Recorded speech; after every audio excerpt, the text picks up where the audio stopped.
Class 10th के बच्चे देखिए, निर्देशांक की ज्यामिति में जो है एक क्वेश्चन है आपके यहाँ पर, बहुत इंपॉर्टेंट क्वेश्चन है। एक्स व वाई में संबंध ज्ञात कीजिए जब बिंदु एक्स वाई बिंदु 3, 6 और 3, 4 से समान दूरी पर है।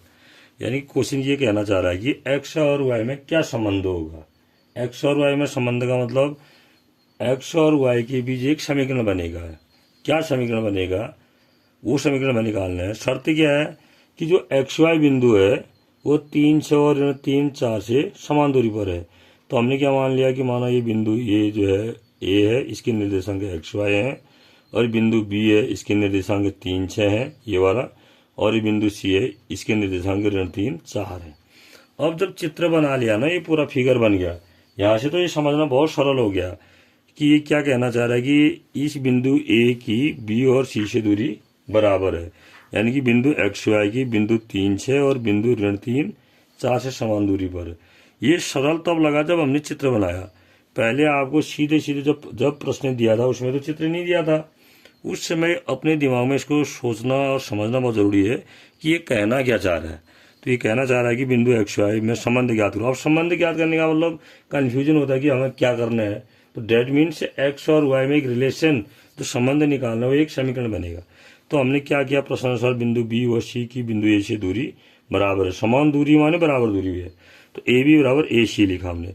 अब ये यहाँ पर ये क्या लिखा, x2 - x1 का whole square plus y2 - y1 का होल स्क्वायर। ऐसे इसमें भी x2 - x1 का whole square plus y2 - y1 का होल स्क्वायर। ये हमने सूत्र लगा दिया। क्यों? क्योंकि दो बिंदुओं के बीच की दूरी क्या होती है, अगर एक बिंदु के निर्देशांक x1 y1 हो, दूसरे बिंदु के निर्देशांक x2 y2 हो, इसको हमने x2 y2 का रूप दिया है, इसको x1 y1 का, तो इनके बीच की दूरी का सूत्र क्या होता है, x2 - x1 का होल स्क्वायर, स्क्वायर रूट भी होता है ना, ये ध्यान रखना है आपको। ये यानी कि दो बिंदुओं के बीच की दूरी का सूत्र d बराबर क्या होता है, स्क्वायर रूट x2 - x1 का whole square plus y2 - y1 का होल स्क्वायर। और जो बिंदु एक्स वाई है इसको हमने परमानेंट x2 y2 मान के चले हम इसको। ठीक हो गया, ये हमें ध्यान देना है। अब यहाँ पर क्या है देखो, अब इसको x2 y2 माना तो इसको x1 y1 माना, फिर इसको x2 y2 माना तो इसको x1 y1 माना। तो पहले ए बी इक्वल टू ए सी के लिए, ए बी के लिए क्या हो जाएगा, स्क्वायर रूट x2 - x1 का whole square plus y2 - y1 का whole square. x2 means x, देखो ये x, और x1 मीन्स 3, तो x - 3 का होल स्क्वायर प्लस y - 6 का होल स्क्वायर। ए सी के लिए भी वही, इसको हमने x2 y2 माना का, इसको x1 y1, तो क्या हुआ x -3। ये ध्यान रखना है आपको, यहाँ पर गलती होती है। x -3 ना होकर के क्या हो जाएगा, ये x -3 का होल स्क्वायर प्लस y - 4 का होल स्क्वायर, वही x2 - x1 का whole square plus y2 - y1 का होल स्क्वायर।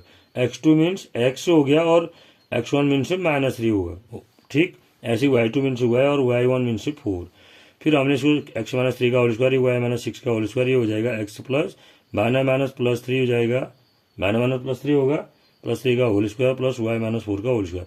अब यहाँ भी वर्गमूल का चिन्ह है, यहाँ भी वर्गमूल का चिन्ह है, क्योंकि दो बिंदु के बीच की दूरी में वर्गमूल ही तो लगता है। तो ये वर्गमूल का चिन्ह हट गया, तो ये हो जाएगा आपका क्या, एक्स स्क्वायर, ये हटेगा तो इसको देखो, ये x square minus 2ab 2 × x × 3 plus 3 का होल स्क्वायर। फिर ऐसे ही y का स्क्वायर, फिर क्या होगा, y का स्क्वायर माइनस 2ab 2 × y × 6 लिखा है प्लस b स्क्वायर 6 का स्क्वायर।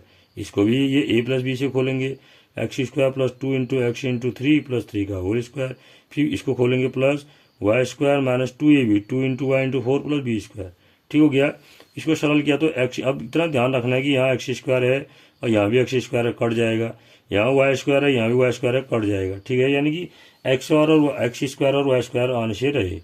फिर इसको हमने सॉल्व किया, तो ये देखो सॉल्व करके ये हमने क्या किया, डायरेक्ट नहीं काटे, तो बाएं तरफ लाए इसको, हम सबको बाएं तरफ ले आए। तो एक्स स्क्वायर, यहाँ से भी एक्स स्क्वायर है तो माइनस एक्स स्क्वायर, फिर -2 × x × 3, यहाँ से लाए तो प्लस वाले को लाए तो ये भी आ जाएगा -2 × x × 3। फिर यहाँ का 3 का स्क्वायर, पहले से इस 3 का स्क्वायर को भी यहाँ से भी बाएं ओर लाए तो ये -3 का स्क्वायर। फिर वाई स्क्वायर था, इस वाई स्क्वायर को भी हम बाएं ओर लाए तो वाई स्क्वायर हुआ। और फिर यहाँ से -2 × y × 6 था, यहाँ से माइनस था तो ये इधर आगे प्लस हो जाएगा ना, +2 × y × 4। फिर यहाँ पहले से ही 6 का स्क्वायर था, इसको इधर लाए तो -4 का स्क्वायर।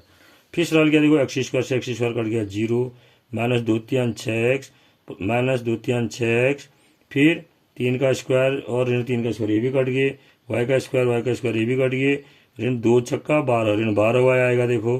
फिर धन 2 छक्को 8 है, धन 8 है, 6 का वर्ग 36, ऋण 4 का वर्ग 16। तो ऋण 6x ऋण 12x हो गया, ऋण 12y धन 8y ऋण 4y हो गया, 36 में से 16 गया 20 हो गया। 4 से विभाजित कर दिया हमने, डिवाइड कर दिया 4 से, तो 4×3 12, ऋण 3x ऋण y धन 5 बराबर 0। इसको हम दाएं ओर लेंगे तो ये y धन 3x लिख दिया मैंने इधर 5। अगर सिस्टमेटिक लिखेंगे तो 3x + y बराबर 5, या 5 को आप बाएं ओर लाते हैं तो 3x + y - 5 = 0। अगर आप समीकरण यहाँ भी छोड़ देते हैं तब भी सही है, यहाँ छोड़ते हैं तब भी सही है, यहाँ छोड़ते हैं तब भी सही है, और यहाँ पर छोड़ देते हैं तब भी सही है।